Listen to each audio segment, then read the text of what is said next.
toda a sua família. Ó Pai, que ele venha ser atalaia do Espírito Santo. Ó Deus, que tudo que sai dele venha jorrar fluidos de alegria, que venha jorrar fogo santo, que a boca dele venha ser usada com poder, com unção, com ousadia. Ó Pai querido, receba a nossa adoração e contemplamos ao Senhor através da vida do amigo Davi.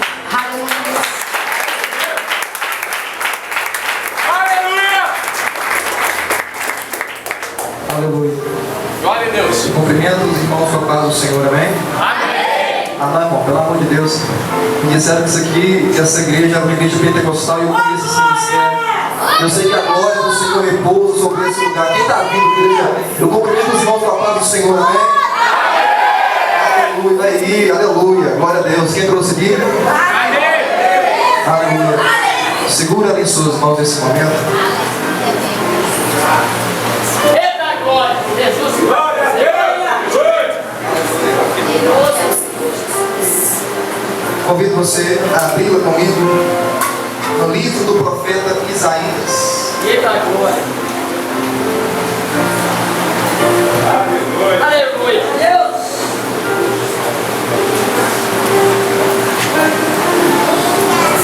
Livro do profeta Isaías, capítulo 36. Enquanto você procura, fica à vontade para dizer que o Senhor é bom, que o Senhor é santo, que o Senhor é fiel.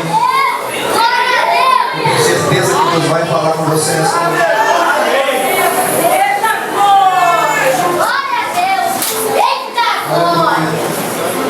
Livro do profeta Isaías, capítulo 36, versículo 13. Enquanto você procura, eu quero louvar a Deus por esse ministério, né? Por esse primeiro congresso, primeiro de muitos, em nome de Jesus. Congresso que vai trazer avivamento para essa região leste. No nome de Jesus, através desse ministério, vidas serão transformadas nessa região. E ela será considerada como região de celeiro de pregadores, de homens e mulheres de Deus no mundo. Louva a Deus pela liderança da igreja, amém? Que Deus abençoe poderosamente cada um. E possa ter tudo no nome de Jesus. Livro do profeta Isaías, capítulo 36, versículo 13. Quem comprou, glória a Deus. Diz assim a palavra do Senhor. Versículo 13. Rabsaque, pois, se pôs em pé, clamou em alta voz em judaico e disse: ouçam as palavras do grande rei, o rei da Síria. Assim diz o rei: não vos engane, Ezequias, porque não vos poderá livrar. Nem tampouco Ezequias vos faça confiar no Senhor, dizendo: infalivelmente nos livrará o Senhor, e essa cidade não será entregue nas mãos do rei da Síria.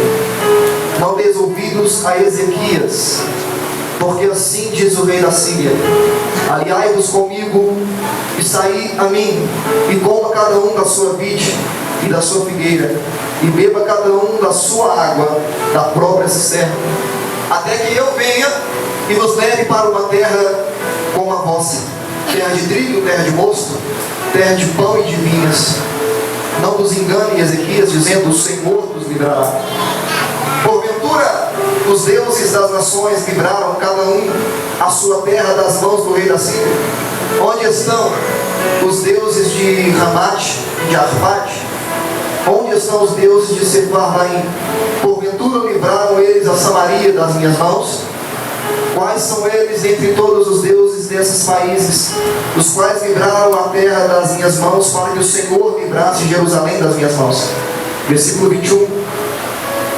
Mas eles se calaram e não lhes responderam palavra nenhuma, porque havia mandato do rei, dizendo: não lhes respondereis. Então Eliaquim, filho de Ilquias, o mordomo, e Sebna, o escrivão, e Joá, filho de Asaf, o chanceler, vieram ao rei Ezequias com as vestes rasgadas, e lhes fizeram saber as palavras de Rabsaque. Capítulo 37, versículo 1. E aconteceu que, tendo ouvido isso, o rei Ezequias rasgou as suas vestes, se cobriu de saco de pano grosseiro e entrou na casa do Senhor. Glória a Deus. Para acompanharmos a leitura, volte um pouquinho na Bíblia, no livro dos Salmos. capítulo 46. Eita glória. Aleluia, Deus. Aleluia. Livro dos Salmos, capítulo 46. Glória a Deus. Diz assim a palavra do Senhor para ganhar no centro. Deus é o nosso refúgio e fortaleza, socorro bem presente na angústia. Pelo que nós não temeremos, ainda que a terra se mude, ainda que os montes se transportem para o meio dos mares, ainda que as águas rujam e se perturbem, ainda que os montes se abalem pela sua braveza. Versículo 4. Há um rio cujas correntes alegram a cidade de Deus, o santuário das moradas do Altíssimo. Último versículo, versículo 5. Deus está no meio dela, não será abalada. Deus a ajudará ao romper. Amém. Eu quero te convidar a fazer uma coisa meio que estranha aqui agora. Feche sua Bíblia e coloque no seu assento. Mas não se assente ainda por um minuto. Mão direita para o alto, mão esquerda para o alto. Como se você estivesse na presença de um rei. Na verdade, ele não é só um rei. Se existe algum rei na terra, o joelho desse rei um dia vai ter que se dobrar diante dele. Então, diante da presença do Rei dos Reis e Senhor dos Senhores, dê a Ele a melhor salva de palmas que você pode fazer.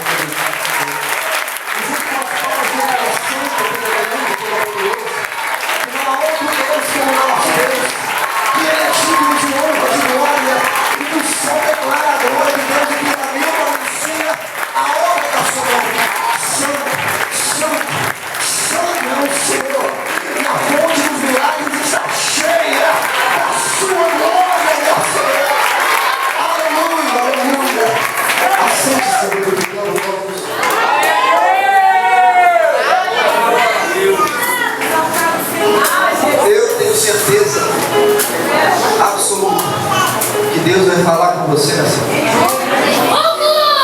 Você já esteve aqui adorando ao Senhor, ouvindo a voz de Deus através do Tiago. E agora eu te convido a prestar bastante atenção no que Deus vai falar ao seu coração nessa noite. Eu tenho certeza, irmão, absoluta, que Deus tem algo preparado para você nessa noite. E Ele vai desvendar o céu para a sua vida aqui. Quem gosta de Bíblia aqui? Deixa eu ver. Quem gosta da palavra de Deus aqui? Deus vai te revelar um segredo lindo nessa noite. Aleluia. Preste atenção. Segundo dia do Congresso de Avivamento. Ontem foi cura. Hoje o tema proposto é o perdão. É um tema lindo. Se nós pararmos para estudar na Bíblia Sagrada, encontraremos várias referências sobre perdão. E eu, pela misericórdia de Deus que estou sobre esse altar, poderia vasculhar na Bíblia algumas histórias, alguns exemplos que ela nos traz sobre perdão. Eu poderia falar, por exemplo, do maior rei que já pisou em Israel. E quando eu falo do rei, eu falo de reinado humano. Um dos homens que é mais respeitado até hoje no meio dos judeus, que é o grandioso rei Davi. Hoje em dia, irmão, você pode falar de quem você quiser em Israel, até do próprio Jesus, mas não fala de Davi, não. É perigoso, talvez eles te apedrejem naquele lugar, talvez eles te acusem, porque para eles Davi era a lâmpada que brilhava em Israel. Pense você num homem que agradou o coração de Deus. Eu poderia falar sobre esse homem. Todos nós sabemos que ele foi ungido na casa do pai dele, o menor dos seus irmãos. Enfrentou um urso, enfrentou um leão. Depois de algum tempo, sem experiência em guerra, sem saber nem segurar uma espada direito, derrubou um gigante, matou ele. E nesse momento da vida de Davi, o primeiro rei já estava instituído em Israel, que se chamava Saul. Qual era o nome do rei? Saul. Davi era um garoto, 15 para 16 anos. Imagine você, um menino que não havia visto batalha ainda. A única coisa que ele sabia de batalha era o que os irmãos diziam quando voltavam das batalhas. Esse menino que derrubou um gigante, venceu um leão, venceu um urso, que talvez tinha 2 vezes ou 3 vezes mais o tamanho dele. Ao derrubar o gigante, fica famoso. As mulheres das ruas de Israel gritam: Saul, nas suas guerras, matou seus milhares, mas Davi, derrubando um homem, matou seus 10 milhares. A Bíblia nos diz que o nome de Davi e a fama de Davi cresceu. Onde ele ia, ele era conhecido como o garoto que derrubou um gigante, o garoto que destruiu os filisteus sem provocar guerra, o homem que venceu sem precisar levantar uma espada. Esse jovem, esse menino, esse garoto, talvez da idade de muitos que veio aqui, quando começa a ficar famoso demais, isso incomoda o altar, ou o trono, ou o grande palácio do rei Saul, que então, por medo de perder e ser deposto para que esse menino se assente no seu lugar, decide simplesmente matar. É lógico, era o último da família. Se nem para ser ungido os pais sentiam falta, morto, dormido, um pouco embora. Saul decide se irar contra Davi e destruir o projeto de Deus que havia sobre a vida de Davi. Preste atenção. Davi nunca odiou Saul por isso. Em momento nenhum você percebe ódio no coração de Davi pela vida de Saul, que era bem. Em momento nenhum Davi queria usurpar o trono de Saul. Hora nenhuma, porque ele sabia que enquanto a promessa dele não se cumprisse, ele não iria descer a sepultura.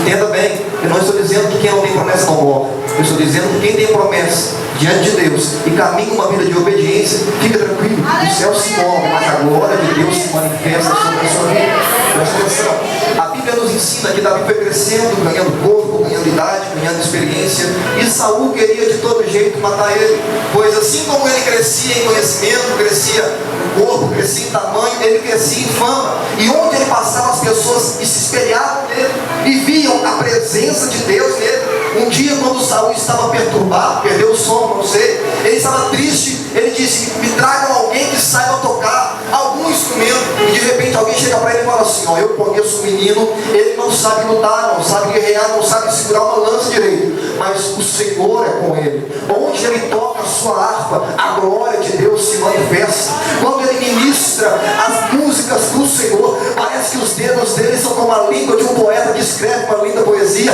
e comove o coração de Deus. Davi era um homem que atraía para si o olhar de Deus, e isso incomodou o rei Saul. E ó, não foi uma, não foram 2, não foram 3 vezes que Saul quis matar Davi. Por muitas vezes no livro de 1 Samuel capítulo 24 ou 26, você vai perceber Davi se esquivando. Em algum momento ele se esconde numa caverna e pensa que está sozinho e chora. Eu imagino ele pensando: Senhor, lembra, há tantos anos atrás, eu não pedi para ser ungido a rei. Eu só queria te adorar, meu pastinho lá, sossegado. Mas o Senhor me ungiu e agora está fugindo. Em outra ocasião ele decide se esconder no meio do exército inimigo. E em todos os momentos, Deus o livrou. O tema de hoje é perdão. Eu poderia falar sobre quando, por 3 vezes, Davi teve a oportunidade de destruir a vida de Saul e não fez isso. Quem tinha ódio no coração era o rei Saul. Davi tinha amor, porque Davi era reflexo de Deus na vida. A Bíblia nos ensina que em determinado momento Saul estava dormindo em um lugar onde ele acampou para pegar Davi, e Davi passa perto dele, irmão, dormindo. Ele corta um pedacinho da roupa de Saul. Eu imagino Saul acordando e Davi lá assim: ó, tá vendo, rei? Eu rasguei um pedaço da sua roupa, mas eu poderia ter cortado o seu pescoço aqui. Sabe por que eu não faço? Por quê? Porque ai de mim em tocar no ungido de Deus. É um símbolo de perdão. Você acha que Davi só foi o maior rei de Israel porque ele sabia lutar? Porque ele venceu todas as guerras? Talvez se ele matasse Saul, ele ficaria famoso por ser o traidor. Matou o rei. Pois bem, poderia falar de Estevão. Quem aqui nunca leu a história de Estevão no livro de Atos, capítulo 6? Talvez é um dos maiores exemplos de perdão. Quando ele está reunido, ele é novo convertido, mas já conhece muito bem a Bíblia da época. Ele está presente numa confusão que está acontecendo e alguns fariseus, escribas, e eles dizem não, porque Deus habita no templo que nosso pai Salomão construiu, e habita no templo que nosso amigo aqui Herodes construiu. Deus habita aqui. E Estevão se levanta cheio do Espírito Santo, repleto da glória de Deus, e fala: não, meus irmãos, fiquem tranquilos, não é assim que funciona, não. Deus não habita em templo feito por mão humana. Deus prometeu para Abraão, para Isaac, para Jacó, para Moisés e para Davi que ele construiria uma casa em que o Espírito dele habitaria hoje. Ou você acha que foi à toa que Jesus chega perto da cidade de Jericó gritando: ei, Jesus, filho de Davi, tem misericórdia de nós? Deus estava falando de Jesus quando construiria uma casa para que o Espírito Santo habitasse. E Estevão está pregando, dizendo: não, esse templo que vocês visitam é muito bom, glória a Deus e aleluia. Deus fala, Deus se mostra, mas Deus não habita em templo feito por mão humana, porque não é possível que um ser humano mortal seja capaz de construir alguma coisa para que Deus possa habitar. Deus é eterno, Deus é transcendente, Deus é grande demais para que o ser humano possa se dar ao luxo de construir alguma coisa para Deus. Quando os fariseus ouviram isso, tamparam os ouvidos gritando: blasfêmia, blasfêmia, mate esse menino, ele não sabe o que está dizendo. Porém, quando eles abriram os olhos, eles olharam para a face de Estevão. E quer saber de uma coisa? Aleluia. Eles não viram a face de Estevão. A Bíblia diz que Estevão olhou para o alto, e enquanto estava recebendo pedrada, e quando eu falo pedrada, não é pedaço de tijolo que você acha na rua, é pedra própria para apedrejamento, pedra. E enquanto Estevão está tomando pedrada, uma atrás da outra, sangrando, lembrando do que Jesus sofreu, ele olha para cima e vê o céu aberto. Ele diz: pode jogar pedra, mas mata mais rápido, eu quero encontrar com esse Senhor logo. E quando ele está recebendo pedrada, ele está dizendo: Senhor, eu não quero ir para cima agora. Primeiro, eu prefiro que o Senhor perdoe, porque eles não sabem o que estão fazendo. Porque se soubessem, estariam adorando ao Senhor comigo, dizendo: Santo, Santo, Santo é o Senhor. Olha para mim, segura. Os fariseus estão jogando pedra no Estevão, mas eles não estão vendo Estevão. Livro de Atos, capítulo 6 e 7. Eles estão vendo Estevão, a face dele, como a face de alguém que viu a Deus, como um brilho de luz. Não é o tema da pregação, nem é o tema da noite, mas é a palavra de Deus para você. Pergunta: quando alguém olha para você, o que ele vê? O que você reflete? Você mostra a soberba do seu coração? Você mostra o orgulho da sua alma? Você mostra rancor, raiva? Quando alguém olha para você que se diz cristão, pequeno Cristo, cristão quer dizer pequeno. Quando alguém olha para você, o que você reflete? Reflete pecado? Reflete angústia? Reflete a falta de perdão? Ou alguém tem prazer em se espelhar em você? Eu tenho uma coisa para dizer, querido. Muitas. A primeira é essa: é que você não é chamado de espelho à toa. Não existe aquela música que fala que você é um espelho que reflete a imagem do Senhor em vão. Quando Deus te criou, Ele quis olhar para você e ver Ele mesmo. Quando Deus te criou, Ele quis se espelhar, Ele quis se ver em você. Mas às vezes o pecado, a ira, a raiva, às vezes os palavrões, as palavras que não produzem conhecimento, não produzem edificação, aquilo que traz pecado para a sua vida mancha, traz mácula para esse espelho, parece que embasa ou traz sujeira. Mas eu estou feliz, querido, sabe por quê? Porque nessa noite, mesmo que tenha entrado aqui pessoas embaçadas, não conseguem mais refletir a glória de Deus, fica tranquilo, o sangue de Jesus te purifica de todo pecado. Você vai voltar para casa refletindo o peso da glória de Deus. Quando alguém trombar com você na rua, você olha: verdadeiramente Deus está sobre a tua vida, verdadeiramente Deus se manifesta na sua palavra, verdadeiramente Deus está contigo. Levanta a mão, levanta a mão, levanta a mão daqui para frente, meu filho, minha filha. Eu estou dizendo que a glória de Deus vai se estabelecer através de você. Onde você está, a glória de Deus entra. Onde você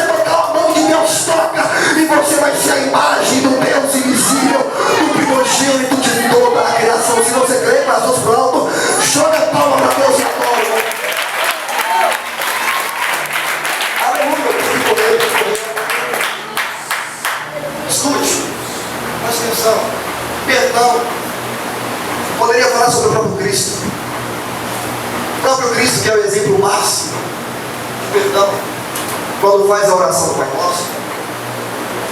Pai nosso que está no céu, santificado seja o seu nome, venha a nós o teu reino, seja feita a sua vontade, aqui na terra, como ela é feita no céu. O pão nosso de cada dia nos dai hoje, perdoai os nossos erros, assim como nós perdoamos os nossos pecadores. Mas eu quero te levar para uma história que você talvez não conheça. Eu quero te mostrar um âmbito do perdão que talvez você ainda não ouviu. Eu quero convidar você a mergulhar comigo nessa história, porque hoje é só o segundo dia, mas nesse dia Deus vai te revelar grandes coisas aqui. Escute, o texto que nós lemos conta a história de um homem chamado Ezequias, um grande rei de Israel. Antes dele, um homem chamado Acaz. Como era o nome do homem? Mais forte, pelo amor de Deus. Como era Acaz? Acaz era o nome dele. Pensa num homem que era mau aos olhos do Senhor. Mas irmão, tudo que ele podia fazer de ruim diante do Senhor, ele fazia. Para início de conversa, ele era idólatra.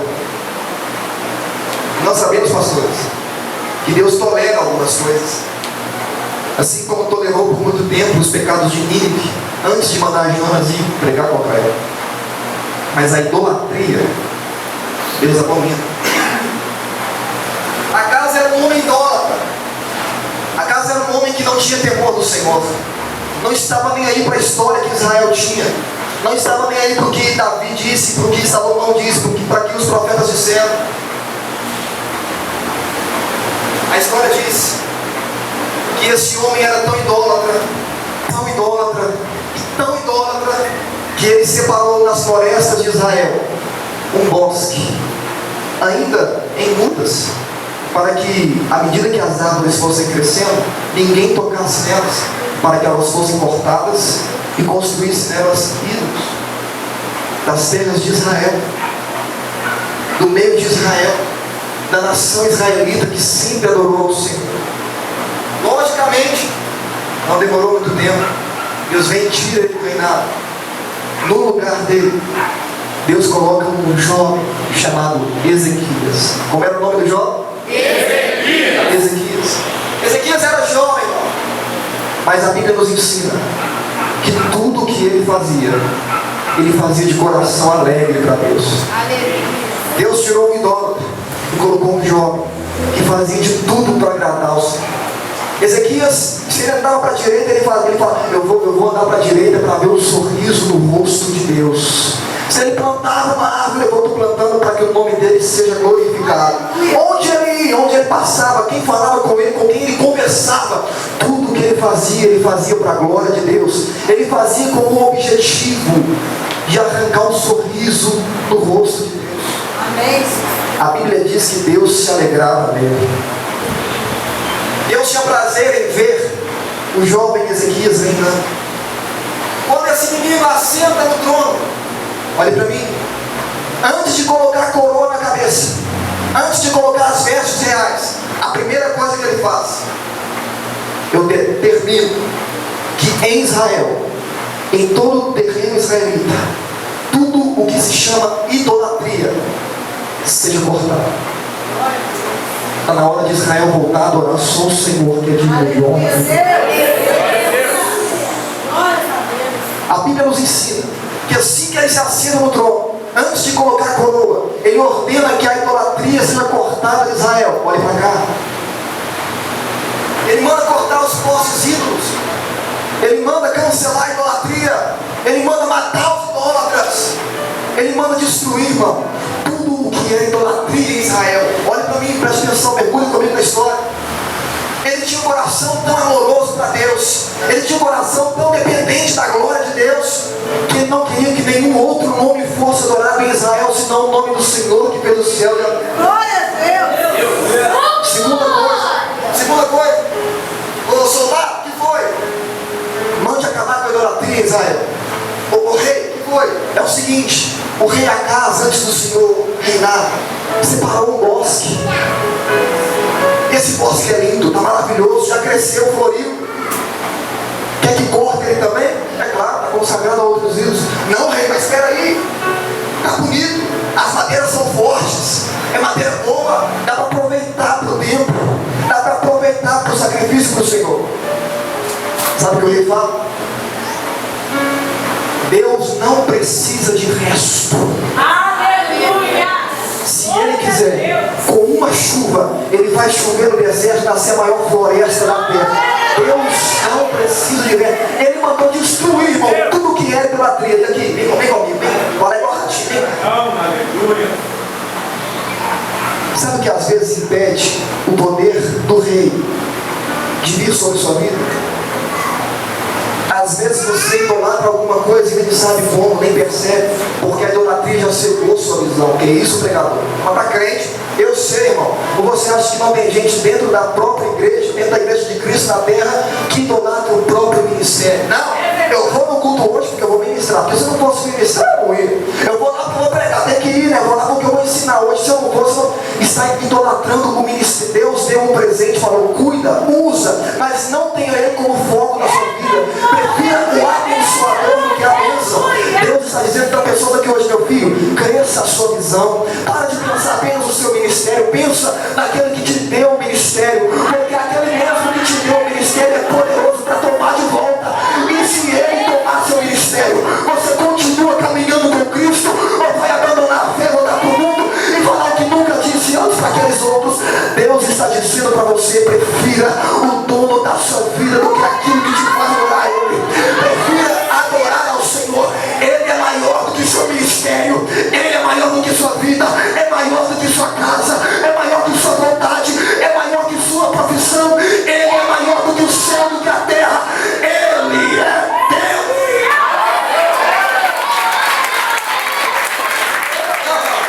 Tem pessoas que cada vez assim, não. Se eu não tocar, o negócio não vai fluir, porque meu ministério, Deus usa o meu ministério. Se Deus não levantar meu ministério, nem vou, não precisa. Eu quero, entenda uma coisa. Deus é independente.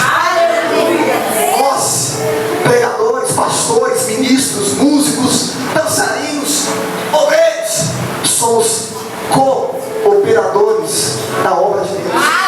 Sabe o que quer dizer isso? Quer dizer que com você a obra de Deus vai, sem você a obra de Deus vai, sem Deus a obra vai.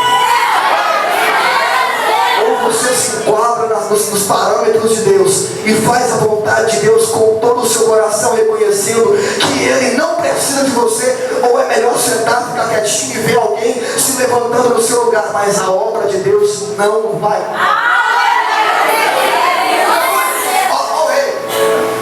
Deus não precisa de resto. Deixa arrancar o bosque, deixa arrancar tudo, quebra tudo. É um novo tempo em Israel. Aleluia. É uma nova história da nossa. A primeira coisa que o rei faz quando toma o trono de Israel é acabar com a idolatria. Vai, acabar com a idolatria. A segunda coisa que ele faz é devolver o culto em Israel. Pensa comigo, já que eles não adoravam mais ao Senhor, adoravam a outros ídolos. O culto que tinha já não era mais ao Senhor, eram aos outros ídolos. A segunda coisa que ele faz, ele reúne os levitas. E você que ministra o louvor através da dança, através da música, do instrumento, preste bastante atenção. Eu vou falar de perdão ainda, fica também. Ele reúne os levitas. Quem? Levitas são os descendentes da tribo de Levi, que ficaram responsáveis por cuidar do templo, cuidar do culto, cuidar da liturgia, cuidar do início ao final, do começo ao fim do culto. Ele reúne todos os levitas que havia em Israel e faz 3 separações. Separa-os em 3 grupos. Primeiro grupo, segundo grupo, terceiro grupo. Ele falou o seguinte, grupo do fulano de tal vai ficar responsável pelo culto de segunda a terça. Por exemplo, grupo do fulano de tal, o culto de quarta a sexta é de vocês. E do grupo terceiro, de sábado a domingo, está na sua responsabilidade. Nós vamos devolver o culto a Deus. Nós vamos voltar a adorar ao Senhor. a terça, o primeiro grupo ficou responsável. Presta atenção. No primeiro grupo, dos cultos que eles ministravam, a igreja, ó, olha para mim, a igreja, ó, terça, aliás, quarta, quinta, quarta e sexta. No segundo grupo, a igreja, ó, lotava. Sábado e domingo, a igreja, ó, segunda, terça, ó, lotava. Quarta, sexta, lotava. Sábado e domingo, pastor, eu vou te explicar. O terceiro grupo eram descendentes de Coré. Quem já ouviu falar em Coré aqui? Eu vou explicar para você. Coré foi um homem que levantou contra Moisés no deserto. Ele, junto de Datã e Abirão, mais 250 pessoas reuniram-se contra Moisés, dizendo: Moisés, quem você pensa que é para dizer que só você é profeta? Moisés, Deus também fala com a gente. Moisés, Deus não é tanto na sua vida igual você fala. Você quer tirar proveito do seu estado aí para governar o povo? Ó Moisés, ah é? Deus não está na minha vida não? Tá não? Ah, então eu não sou profeta. Não. Então tá. Desse jeito, se eu não sou profeta, se Deus não está na minha vida, vocês vão morrer de modo natural. Futuramente, seus parentes vão visitar vocês. Mas se eu sou profeta, vai acontecer alguma coisa que hoje é diferente. Aleluia. Glória a Deus. Se eu sou profeta, vocês vão morrer de forma que ninguém nunca morreu até hoje. E ele diz isso no livro de Números. Porque se eu sou profeta, a terra vai se abrir no meio e engolir todos aqueles que se levantaram contra o ungido do Senhor. Ah, irmão, passou 5 segundos, um terremoto aconteceu, engoliu ali mais ou menos 253 pessoas, e todo o povo temeu, porque viu que Deus estava na vida de Moisés. Aleluia, Deus. Agora, aqui ó, vou explicar o porquê que ninguém ia no culto de sábado e domingo. É uma conjectura, tá? Poderia ser outros cultos, mas eu falo dos cultos responsáveis por eles. Como eles eram descendentes desse Coré, o povo pensava: não, Coré era maldito. Coré era um bandido que levantou contra o nosso pai no deserto. E detalhe, isso tinha mais ou menos uns 800 anos depois de Coré ter nascido.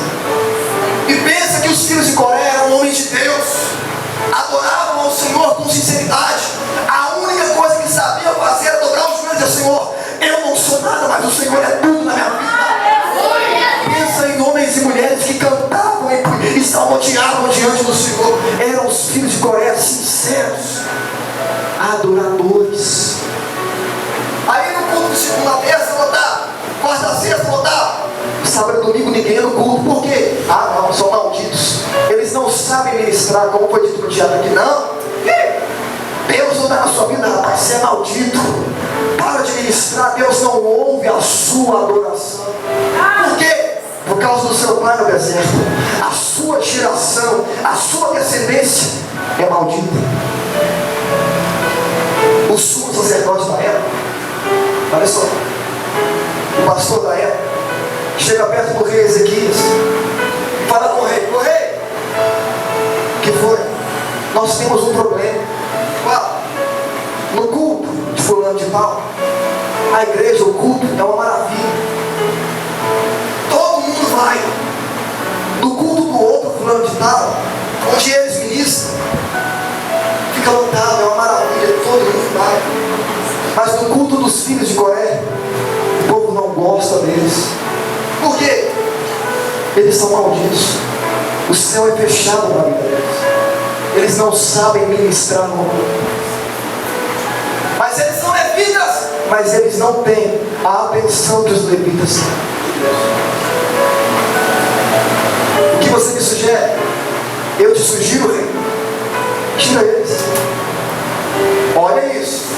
Encosta os meninos. Não dá para encostar, eles são levitas. A única coisa que eles sabem fazer é isso, é adorar o Senhor. Não, rei, não dá. Encosta eles, deixa eles de lado. Ninguém nem vai reparar, já não vai no culto mesmo, nem vai perceber que eles saíram. Ó, rei, não posso fazer isso. Então pelo menos vamos colocá-los nos degraus do templo. dos degraus. Era mais ou menos assim, ó. Tinha primeiro os levitas nos degraus e depois lá dentro do templo. Porque para um judeu, o culto começa em casa. Então antes dele pisar na igreja, ele já entra adorando. Escute isso. Vamos colocar então os degraus, porque eles não vão estar no culto oficial, mas lá embaixo eles vão exercer a função deles e vão adorar. Ô rei, o que foi? Se o povo não gosta deles no altar, vai gostar na portaria, que é a primeira pessoa que eles veem. Meu Ô rei, Deus, não dá.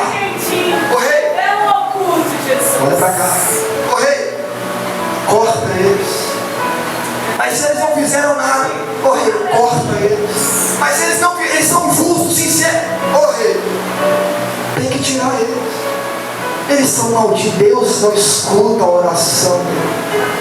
Ó o rei, sabe o que o rei faz?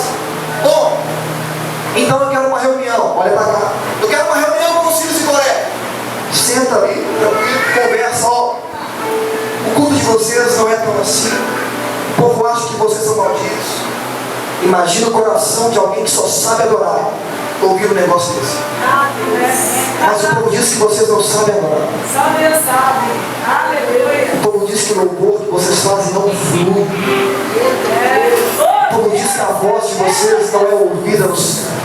Meu Deus. E aí, rei, eu decidi colocar vocês dentro de um quartinho que há no fundo do templo. Lá vocês podem cantar. Tu és o Deus que nos vê no secreto. Tem algum ministro de louvor aqui? E quando eu falo ministro, eu falo dançarino, cooperativo. Você que ministra, você que prega, você que dirige igreja, você que faz alguma coisa na casa de Deus, sabe o que é alguém chegar para dizer para você e dizer assim: ó, não está dando certo. Deus. Você não sabe. Tu és o Deus. Não dá. Você não é capaz de fazer isso. O povo não vai, pastor. Você não tem simpatia. Você não alegra o povo. Meu Deus. Ah, irmão. Eles eram salmistas. Eram poetas. Eram criativos de mente. Sabe o que eles disseram? Você acha que ele deu chilique? Ah, não vou ministrar mais não. Então não vou na igreja mais. Os cultos segunda, terça, quarta, quinta, nem piso na igreja. Não. Eles eram sinceros diante de Deus. Sabe o que eles fizeram, Senhor? Eu sei que o Senhor me ouvia. Assim como o Senhor me ouvia no altar do templo, eu vou cantar no quarto da parede. Mas eu sei que a minha voz vai chegar. Segura. Tá lá. A família dos filhos de Coré, sinceros, adoradores, entraram pro quartinho, trancaram a porta.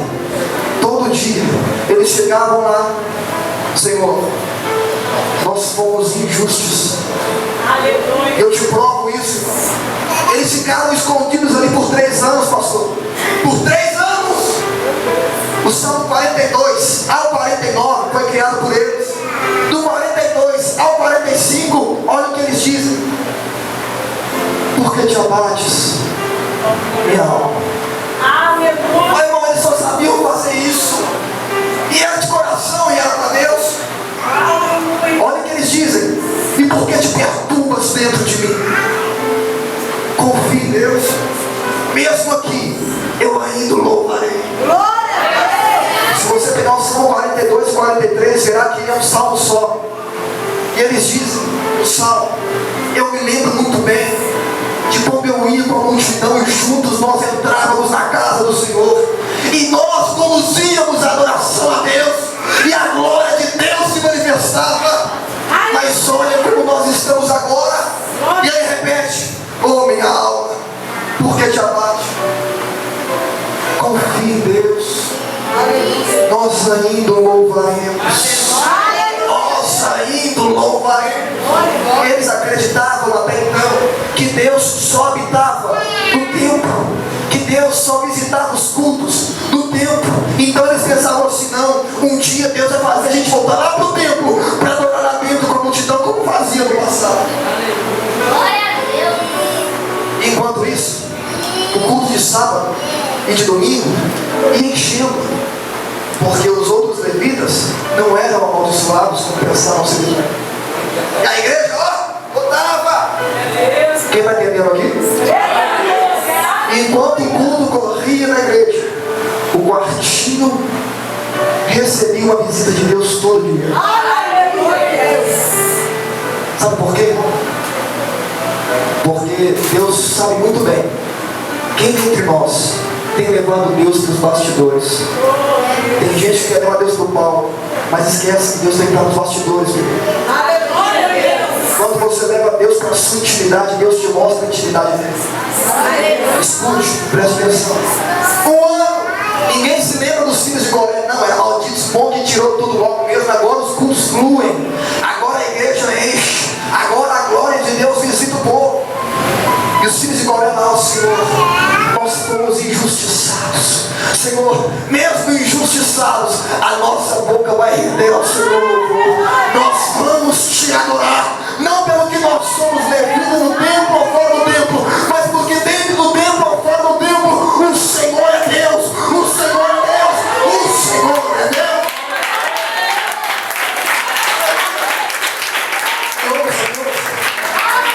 Escute, você quer ouvir o final? Olha só.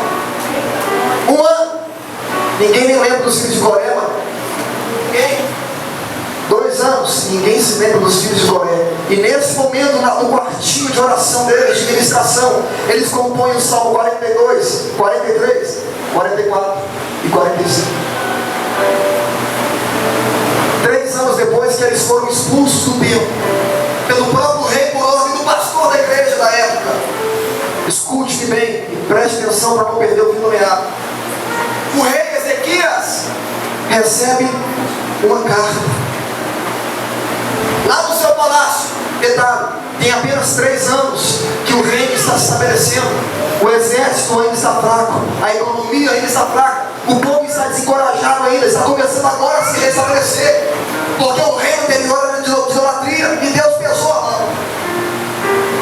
O rei Ezequias está sentado no seu trono, ouça isso, e de repente vem mensageiro para ele: ô rei, vive eternamente. O que foi?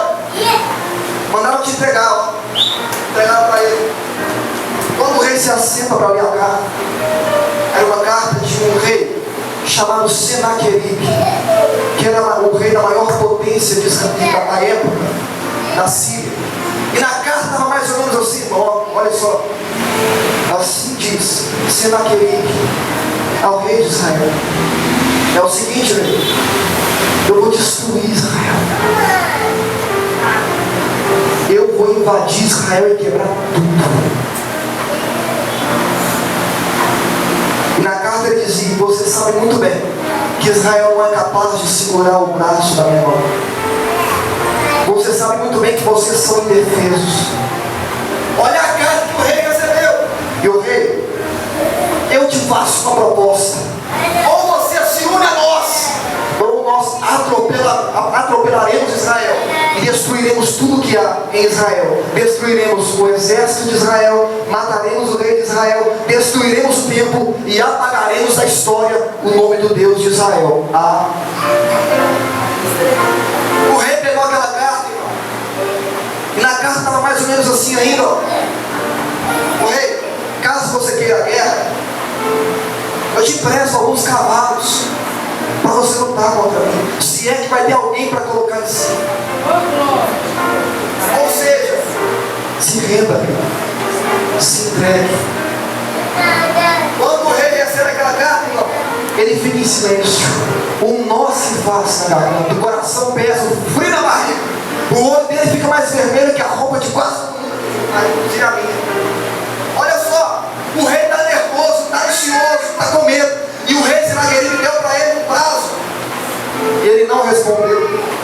Escuta, olha para cá. Quando você abala o seu líder, tudo bem, ele sabe disfarçar. Porque tem gente que sobe aqui, irmão, está com a vida destruída, mas está com um sorriso no rosto e não: Deus é Deus na minha vida. Aleluia. E o povo nem percebe e pensa que está tudo bem. O rei Senaqueribe sabia disso e falou: ele não respondeu não. Ele mandou oficiais pregar em todo Israel, em judaico, que era a língua do povo. Povo de Israel! Assim diz o rei Senaqueribe, o rei da Síria, o grande rei: se rendam. Não confiem em Ezequias. Ele não vocês das mãos do rei da Síria. Olha só, irmão, o que ele dizia. Porque assim o Deus de Israel não poderá livrar vocês das mãos do rei da Síria. E ele dá um exemplo ainda, olha para cá, presta atenção. Ele não poderá livrar vocês das mãos do rei da Síria. Vocês não viram a cidade de Sefarvaim, Arpade, quando os deuses ela possuía? Algum livrou da mão do rei da Síria? Nenhum. Destruiu tanto a cidade como o Deus da cidade. E vocês que têm só um Deus, o Deus de vocês não é de nada. Se renda. Olha para cá, por favor, preste atenção. Sabe o que eles disseram? Nada. Quando o rei ficou sabendo que não era só ele que tinha sofrido aquela ameaça, que era a nação inteira, sabe o que ele faz? Ele entra em desespero. Aquela roupa real, vermelha, bonita, aquela coroa que ele tinha na cabeça, sabe o que ele faz, irmão? Ele pega a coroa com uma mão só, imagina. Aponta para o Deus, está vendo isso aqui? Eu não sou rei coisa nenhuma, e joga no chão. Sabe aquela veste real que ele tinha? Rasga na hora. Ô rei, Deus, eu não sou rei coisa nenhuma, rei aqui é o Senhor. Tira a roupa e joga no chão. A Bíblia diz que ele coloca veste de cinza, saco de pano grosseiro, e determina em Israel 3 dias inteiros de jejum. Escuta, até Deus responder. Irmão, olha para mim, por favor.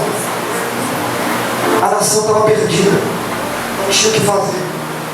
Os cultos estavam mais cheios ainda, porque debaixo de opressão, todo mundo vai na igreja. Irmão, é o cerco fechado e a igreja. Aí Deus abençoa. É verdade. Todo mundo estava com medo.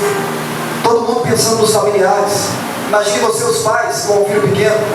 Senaqueribe vai invadir Israel, vai destruir todo mundo. Irmão, todo mundo com medo, todo mundo triste, angustiado. O rei determina 2 coisas. A primeira, jejum completo. Ninguém come nada, ninguém bebe nada. Nem homem, nem mulher, nem marido, nem solteiro, nem casado, nada, nem criança, nem animal. Todo mundo de joelho, de jejum diante do Senhor dos Exércitos, até o céu se abrir, Deus falar alguma coisa. Aleluia. Todo mundo com medo. A segunda coisa que ele faz, olha para mim, ele institui culto em Israel de 2 em 2 horas. O dia que o judeu começa às 6 da manhã e termina às 6 da tarde, o dia último, ou seja, de 6 da manhã às 8, culto. De 8 às 10, descanso. 10 a meio-dia, culto. De meio-dia às 14, descanso. De 14 às 16, culto. Meu irmão, o rei Senaqueribe deu 3 dias para o rei de Israel responder. Quem vai entender agora, Deus aí? Aleluia. Pense você, no estado do Piauí, sendo ameaçado pelos Estados Unidos, pelo Estado Islâmico. Aos olhos humanos, irmão, o rei Ezequias sabia que não tinha jeito. A única solução que ele encontrou foi, ó, Aleluia, Jesus. você quer ouvir o final ou não? Primeiro dia de culto, todos os levitas vão para o templo. Olha para cá. Todos os levitas vão para a igreja. Todo mundo junto vai ministrar o louvor. Primeiro dia de culto, irmão. De manhã, de tarde, de tarde. E Deus não fala nada. Primeiro dia inteiro de jejum e oração e culto. E Deus não fala nada. E Ezequias está lá com medo. Deus fala alguma coisa. Nós temos 3 dias apenas. Nós vamos ser invadidos. O teu povo será humilhado. Fala alguma coisa. Primeiro dia passa e nada. Segundo dia, de manhã às 6 horas da manhã, os levitas já estão na igreja, arrumando os instrumentos, o povo lotou a igreja, e nada, Deus não falou nada. E o rei Senhor, o Senhor vai permitir que nós sejamos atacados pelos assírios. Terceiro dia de culto, de manhã, Deus não fala nada. De tarde, Deus não fala nada. No penúltimo culto, olha para cá, que vendo o que Deus tem para você. No penúltimo culto, o pastor da época chega perto do rei. Ô rei, que foi? Não vai ter mais culto. Não, mas como assim não vai ter mais culto? Tem que ter culto, tem mais 2 horários de culto ainda. Deus não respondeu, nós estamos ameaçados, nós precisamos de ajuda, Deus não falou nada, tem que ter culto. Não tem jeito, rei. Por quê? Todos os levitas estavam de jejum, ministraram os 3 dias, estão cansados, estão doentes, alguns tiveram vertigem, desmaiaram. Não tem levita mais.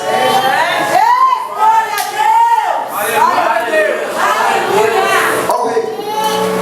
Acabaram todos os levitas. Olha o pastor. Quase todos. Como assim quase todos? Porque tem os malditos, né? Tem os filhos de Coré. O rei, o povo não gosta dele, não. Mas tem os filhos de Coré ainda. Aleluia, Deus. Olha o rei. Chama ele. Ô rei, mas peraí, não dá. Por que não dá? O povo não vai com a cara desse. Não vai não. Traz a pena pra mim, traz um pouquinho de time, um pouquinho de madeira, papel, que esse senhor é coisa. Agora, chegou lá. Assim diz o rei de Israel, Ezequias, em todo o território israelita, se alguém faltar no culto, ou se alguém entrar no culto e sair, porque quem está ministrando são os filhos de Coré, na hora morre. Mas os filhos de Coré vão ministrar o louvor. Segura. Olha só, aí pastor vem, e eles interrompem a música para Deus. Quem é? É o pastor da igreja. Pode entrar, pastor. Fica à vontade. Então, sabe como é, né? 3 anos passaram. O povo está mais tranquilo agora. Está de morte. Todo mundo está com um sorriso escancarado dos filhos de Coré. Não sabe como é, né? As coisas dos tempos mudaram. Israel cresceu, está debaixo de crise, mas né, será que ele me cercou? Está querendo cercar Israel e invadir esse lugar aqui? E aí que os cultos foram uma bênção, glória a Deus. E aí que os levitas ministraram, glória a Deus, aleluia, a igreja voltou. Mas tem um porém. O rei chamou vocês para ministrar. Por quê? Porque não tem levita mais. Você já pensou? Se os filhos de Coré levantam não, está precisando? Se vira. Sabe por quê, irmão? Porque o rei não poderia ministrar louvor, os sacerdotes não poderiam ministrar, ele poderia cuidar do templo, mas ministrar louvor, ninguém, só levita, e todos estavam passando mal, menos os filhos de Coré. Já pensou? Não, eu vou morrer, mas vai morrer todo mundo que não ir na minha casa também. Já pensou? Mas como no começo eu disse, eles eram puros de coração. Aí nós vamos ministrar o louvor então. Vamos, arruma, tá na hora do culto, vai, arruma. Aí eles já começam a ficar agitados, chegou a hora, é hora de voltar pro templo, adorar e exaltar aquele que é santo. Eu disse que Deus ia levar a gente lá de novo. Eu falei, Deus disse. Olha pra mim. Eles já começam a vasculhar quais salmos eles levariam. Porque o culto funcionava assim: se Israel estava bem, era um salmo de agradecimento; se Israel estava mal, era um salmo de livramento. Como por exemplo, nesses dias, eles poderiam ter levado o salmo de Davi: ó Senhor, eu levo os olhos para o monte, de onde vem meu socorro? Meu socorro vem do Senhor que fez o céu e a terra. Talvez eles levaram o salmo de Asaf, o salmo de Moisés, de Abraão, de Salomão. Talvez eles estão procurando algum salmo para ministrar para o povo na hora do culto. De repente, irmão, chega o penúltimo culto. Olha para mim. Chega o penúltimo culto. A igreja lotada como eles nunca viram. A perna, ó, tremendo. Chegou nossa hora, nós vamos adorar o Senhor com o povo. Todo mundo com um sorriso falso lá, né? Debaixo de pena de morte, né? Não, eu te amo. Aí, irmão, eles chegam no templo e começam a ministrar. Talvez levaram algum salmo de Davi: o Senhor é o meu pastor, nada vai faltar. Eles querendo que a glória de Deus se manifeste, querendo que Deus use alguém, que Deus fale alguma coisa, que Deus levante alguém para livrar Israel da Síria. E no penúltimo culto, Deus não fala nada.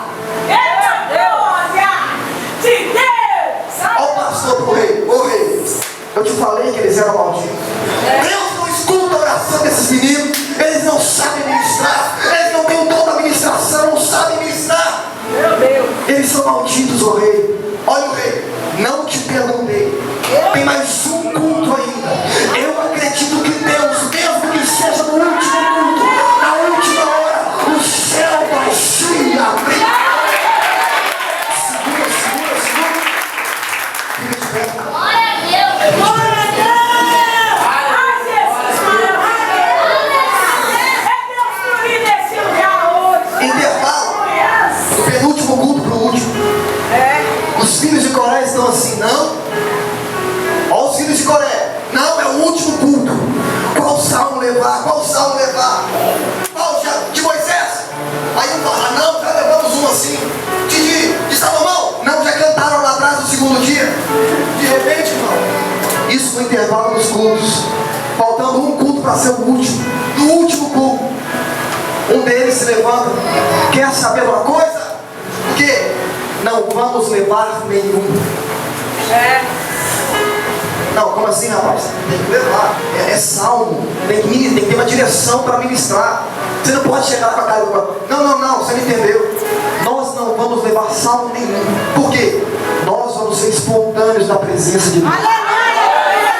Olha a reunião que eles fizeram. Sabe por quê? Por quê? Porque se foram 3 cultos, 3 dias de culto, Deus não falou nada.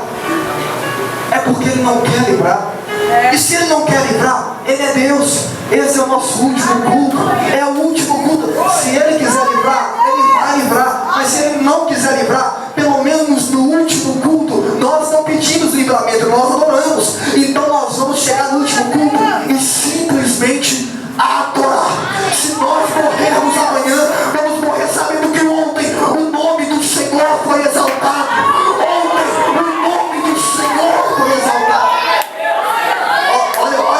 Olha pra cá.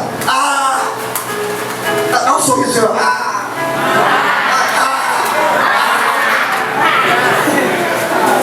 Nesse intervalo, o trono de Deus já começa a tremer. Eles disseram que serão espontâneos. De repente, irmão, no último culto, o rei está lá de roupa de cinza. Cinza na cabeça. Pano de saco. Se humilhando. De joelho dobrado, com a carta de Senaqueribe, Senhor, olha o que esse homem disse, olha o que esse homem disse. Aí entre os filhos de Coré, nós só vamos adorar o Senhor. Aleluia.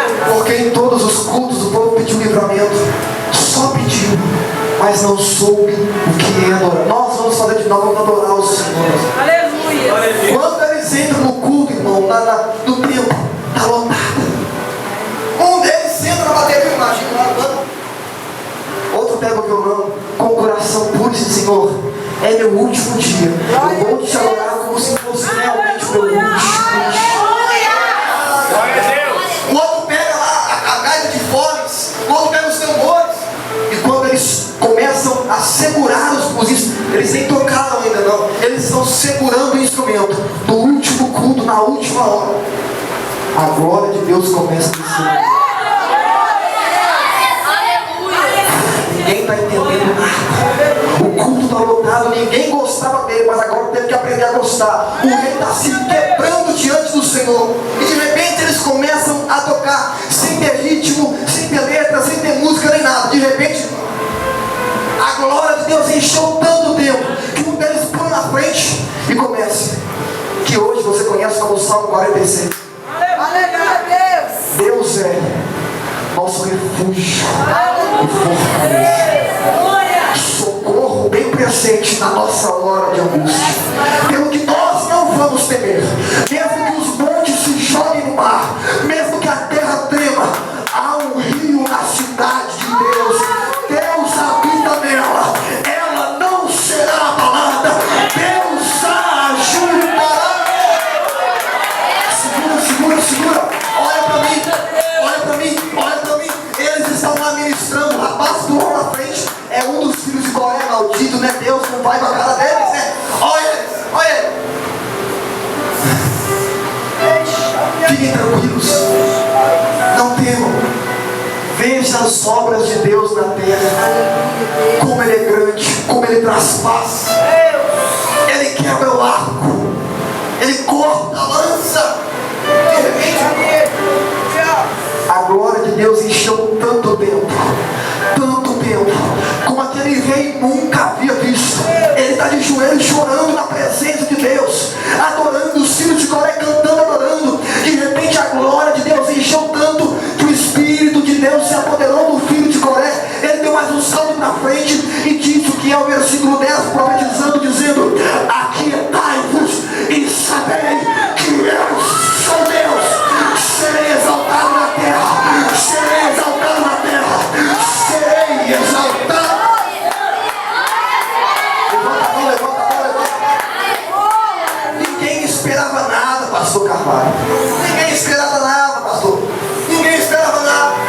E de repente aquele povo sincero, que só sabia adorar, começou a profetizar dizendo: aquietai-vos, fiquem tranquilos, não se preocupem, eu sou Deus, eu serei exaltado em Israel. Olha para mim, naquela mesma hora, o rei Ezequias está aqui, ó, de joelho, com a cara para cima.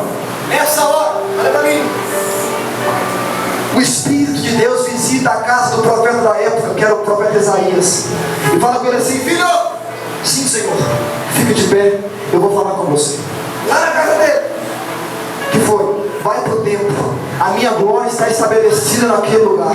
Você vai encontrar o rei chorando na minha presença. Você vai encontrar o rei de coração dobrado, de coração aquebrantado diante de mim. Vai lá e fala algumas verdades para ele. Na mesma hora, o profeta Isaías saiu de casa correndo, cheio do Espírito de Deus. Entrou no templo, o Espírito de Deus entrou em contato com o Espírito do profeta, e ele apontou o dedo para o rei Ezequias e disse: ô rei, olha para mim, rei. E o rei para de chorar e jura lágrimas, olha para ele. Assim te diz o Senhor. Está com medo por quê? Aleluia, Deus. Está nervoso por quê? Está triste? Está pensando que é o fim? Por quê? Ô rei, Deus te faz uma pergunta hoje. Olha o que o Isaías... Deus te faz uma pergunta hoje. Qual é, Isaías? Contra quem Senaqueribe levantou o queixo orgulhoso? Meu Deus. Contra quem Senaqueribe estufou o peito? A quem Senaqueribe ameaçou? Foi contra o rei de Israel? Não. Foi contra o povo de Israel? Não. Foi contra o exército? Não. Esse povo todo, ele só zombou, mas ele ameaçou o Deus de Israel. Se ele não levantou guerra contra você, por que é que você está com medo? A guerra não é contra você. Se essa guerra não é contra você, você não tem que lutar nela. É aí que surge o famoso texto: nessa guerra, levanta a mão. Nessa guerra, você não vai ter que pelejar. Aleluia. O Senhor pelejará.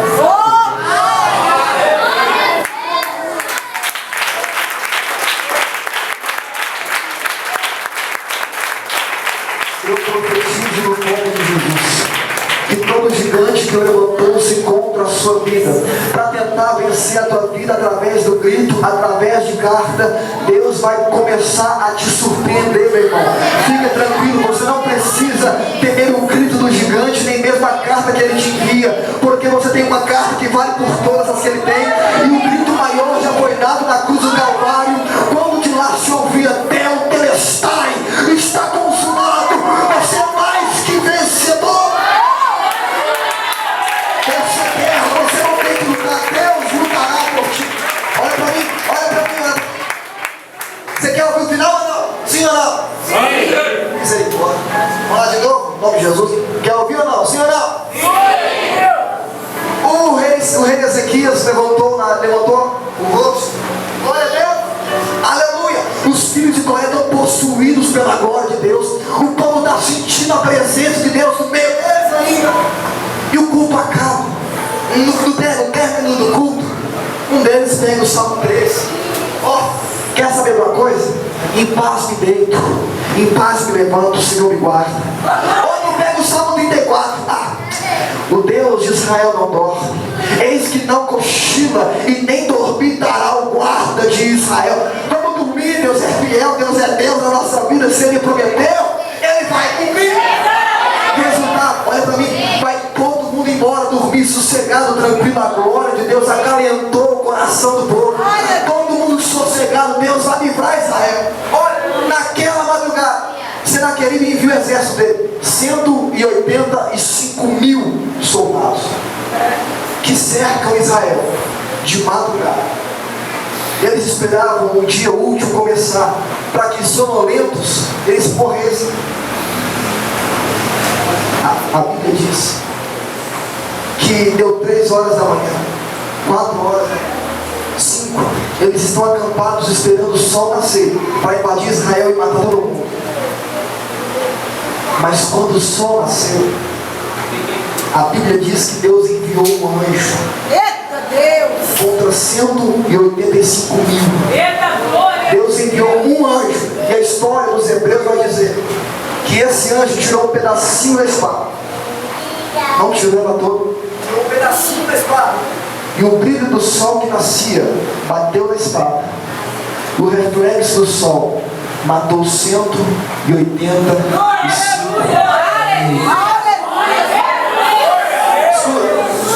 A história me chocou quando eu descobri também. E eu tenho uma pergunta, 2 perguntas para você. A primeira é: já pensou se os filhos de Coré não perdoam? Você acha que quando você não perdoa, você faz mal apenas para você ou para o próximo? O perdão, irmão, às vezes pode te livrar de cada enrascada. O perdão às vezes pode livrar a sua família de cada enrascada. E dependendo da situação, como no caso dos filhos de Coré, o perdão livrou a nação inteira das mãos do inimigo. Segunda coisa que eu te pergunto: quem matou os 185 mil guerreiros? Foi o anjo? Foi o exército de Israel? Estava dormindo? Claro que não. Eles morreram por causa do brilho do sol. Por causa do brilho do sol. Por causa do brilho do sol. Deus está dizendo para pessoas que estão em escuridão aqui hoje, que entraram na igreja dizendo: é o meu último culto.